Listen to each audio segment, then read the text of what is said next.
अस्सलाम वालेकुम दोस्तों, तुसी देख रहे हो इफ्तिखार अली टीवी ते मैं थोड़ा मेज़बान मुहम्मद इफ्तिखार। सर मेरे भाई जानते ने मैं हर रोज़ लैके आना वीडियो।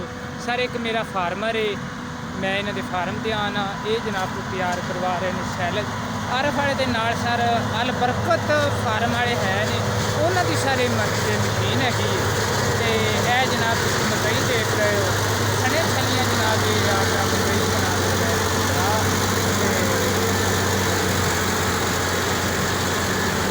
चौरी खुरम साहब भाई आए ने उन्होंने जनाब है देख रहे हो ड्रैगन उन्होंने ड्रैगन की ड्रैगन मशीन नज़र नहीं आ रही, लेकिन ये भी वो आपकी काटागरी और आपके किरदार ना की कह रहे हो भाई जान उत्तर लिख दे मक्की की खुराक बहुत है। अच्छा मक्की सारे बहुत तुसी की करते हो, थोड़ा की काम है अलप्रीत है आंदे हार्डवेस्ट भी एलप्री जी। हाँ जी। अच्छा तो ये सर किन्ना तो तुसी एक दिन दे विच मकई का सैल बना 10-12 किले बना 10-12 किले बना लिया। अच्छा तो ये दूसरा आपका तुसी बना लिया जो कि फार्म थोड़ा ये भाई गुरम रहा आपका भी कमाल अच्छा फार्म तो मशीनां इन्हां कोल एक ने या दो ने? एक है हुण किहड़े सैलज सेल कीती जांदे ने बेची जांदे ने? वो अजे नहीं बनाया। अच्छा बेचण वाला तुसी अजे ताईं नहीं बनाया? नहीं वो साथे नहीं बनाया। ते ओह किहड़ा अगे बनाया सी ओह सारा विक गया? हाँ जी। हूँ पर की हिसाब देंदे रहे? अब 400 दे दे 400 देंदे आधा देखो की कह रहे हैं। मैं सर जनाब आ रहे हैं नजर मैं जनाब जनाब बहुत ट्राली हो गई है जनाब इन्हों की फुल ते नाल ही हुण जनाब ये जामन की दूसरी ट्राली दोनों मशीन का जिहड़ा ना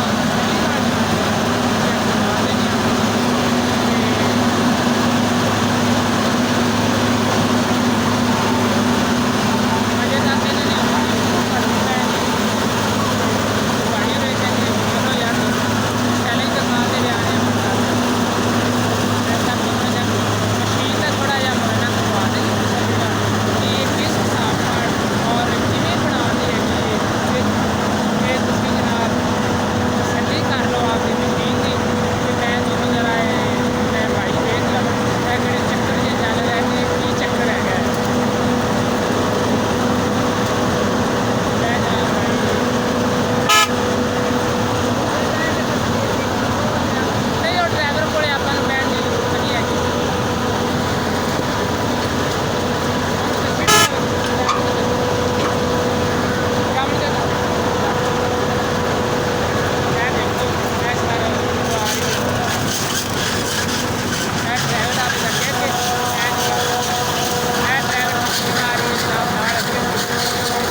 मेरा ख्याल है ट्राली अजे तक बोलनी हुई, शायद दोबारा लाओ ना।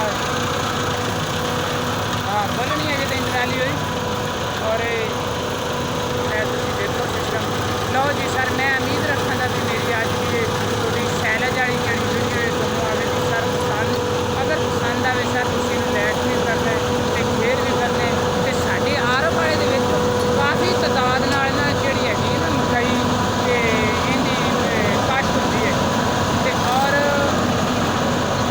काफ़ी जोड़े है ने ना बल्कि पाकिस्तान तो बाहर भी जी हैगी है ना वो जा रही है अरब है ने ऐसे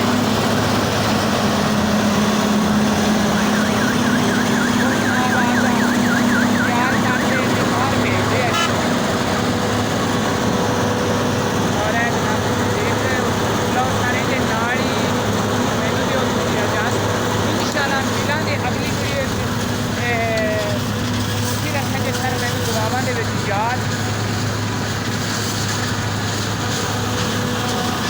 क्योंकि आप किसी प्राइवेट यूट्यूबर के थले ना आ जाइए वीडियो बना दे बस यही वीडियो ही काफ़ी सर आपकी दुआवां की याद रखें जी पाकिस्तान